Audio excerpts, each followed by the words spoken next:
Buenos días, esto es En Primera Plana, la sección donde contamos todo lo que pasa y lo que realmente importa en el mundo el día de hoy.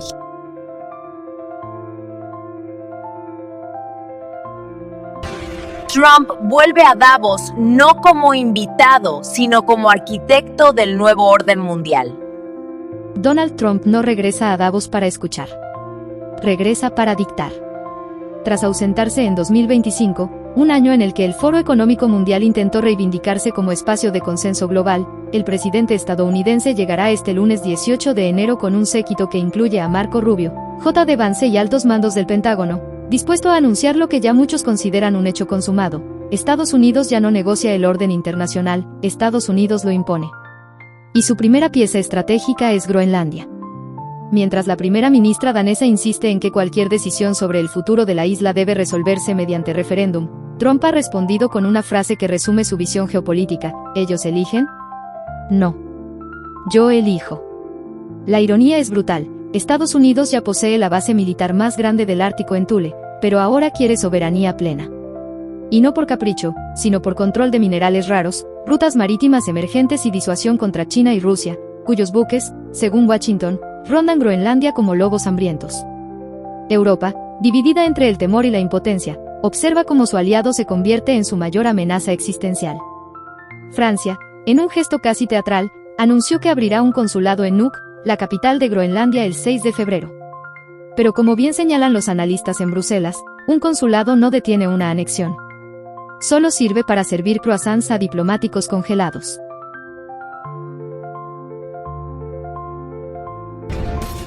Irán al borde del colapso, sequía, protestas y rumores de huida de Jamenei.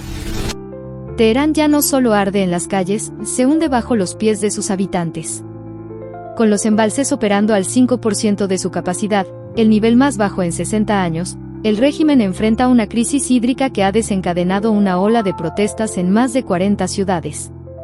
El presidente reformista Mahmoud Pezeshkian ha advertido que, si no llueve antes de fin de año, podría considerarse incluso una evacuación parcial de la capital. Peor aún, propone trasladar la sede del gobierno a otra región, reconociendo que Teherán se ha vuelto invivible. Detrás de esta emergencia hay décadas de mala gestión, corrupción y prioridades distorsionadas. Mientras el régimen invertía miles de millones en enriquecer uranio al 60% y financiar milicias en el extranjero, dejaba que las tuberías de agua, muchas con más de 100 años, se desintegraran. Hoy, el 25% del agua potable se pierde por fugas. Y mientras tanto, una mafia del agua, integrada por funcionarios y miembros de la Guardia Revolucionaria, se ha lucrado con la explotación ilegal de acuíferos. Pero lo más inquietante no son las cifras, sino los informes de inteligencia occidentales que aseguran que el ayatolá Ali Jamenei ha preparado un plan de evacuación hacia Rusia. En paralelo, Donald Trump publicó en Truth Social: la ayuda está en camino. Nadie cree que se refiera a asistencia humanitaria. Sobre todo tras los bombardeos de junio de 2025, cuando Estados Unidos lanzó bombas GBU-57 contra instalaciones nucleares iraníes. Las protestas actuales no son obra de mercenarios del enemigo, como insiste el régimen, sino del pueblo cansado de elegir entre sed y fanatismo.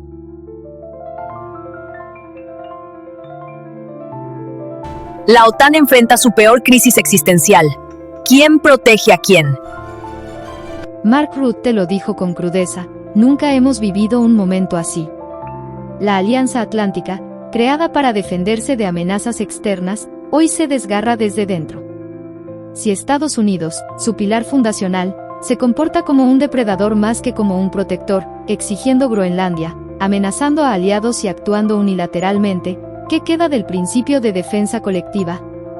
La metáfora circula en los pasillos de Bruselas. Es como si el niño más fuerte del patio, encargado de proteger a los demás del matón, de repente les quitara sus juguetes y les dijera: dámelo o enfrenta las consecuencias. Europa, fragmentada y dependiente del dólar, carece de respuesta efectiva. Ursula von der Leyen insiste en que la OTAN no se romperá, pero incluso sus aliados más leales admiten en privado: no se rompe, pero cada mañana despertamos con miedo a lo que Trump pedirá hoy. El lunes en Davos será decisivo. Allí, líderes europeos intentarán negociar con Washington sin parecer débiles ni rebeldes. Pero mientras tanto, Francia abre un consulado en Groenlandia, Alemania refuerza su gasto en defensa y Hungría murmura sobre alianzas alternativas. El mensaje es claro, la confianza en el paraguas estadounidense se ha agrietado. Y en geopolítica, una grieta puede convertirse en un abismo. Los mercados leen el guión: oro, plata y el fantasma de los 70. Wall Street ya no reacciona a indicadores económicos tradicionales. Ahora responde a fotografías de poder. Y la imagen de Trump rodeado de generales, hablando de ayuda en camino para Irán y soberanía sobre Groenlandia, ha disparado los precios de activos refugio. La plata superó los $90, un nivel no visto desde los años 70, y el oro sigue en alza. El dólar, lejos de debilitarse, se fortalece. Detrás de este movimiento hay un temor profundo. Estamos ante un retorno a la década de los 70, con Trump como nuevo Nixon, dispuesto a politizar la Reserva Federal y usar la política monetaria como arma electoral. Ayer, Trump llamó idiota a Jerome Powell y sugirió que lo reemplazará pronto. Los mercados contienen la respiración. Porque si el presidente decide intervenir directamente en la Fed, como hizo Nixon en 1971, antes de congelar salarios y precios, podríamos ver una combinación letal de inflación, volatilidad y pérdida de credibilidad institucional. Mientras tanto, Bitcoin se mantiene cerca de los $95,000, beneficiado por la búsqueda de alternativas al sistema financiero tradicional. Pero incluso los criptoentusiastas reconocen, en un mundo donde Trump decide quién tiene agua, petróleo o territorio, hasta el blockchain parece frágil. María Corina Machado se reúne con Trump en Mar-a-Lago, el nuevo rostro de Venezuela.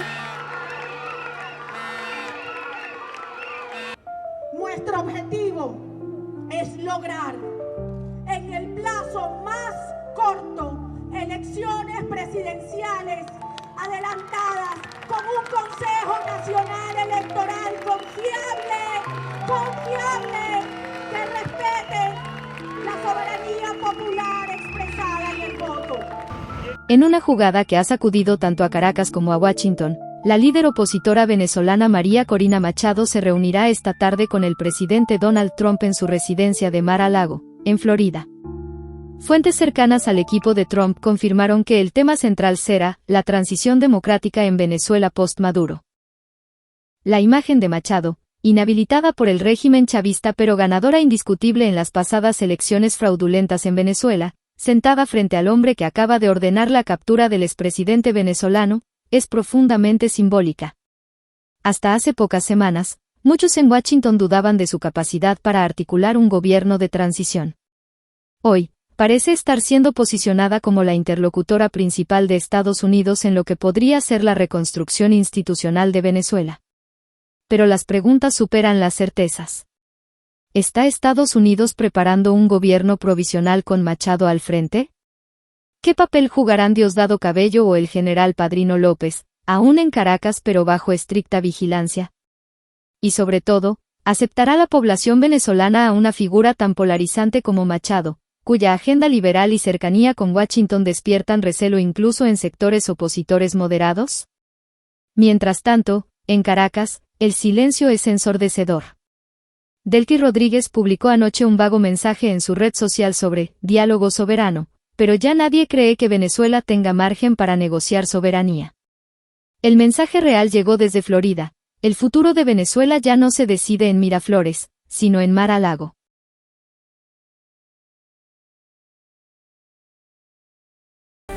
Estas noticias las seguiremos minuto a minuto, porque en este nuevo orden mundial, la historia no espera.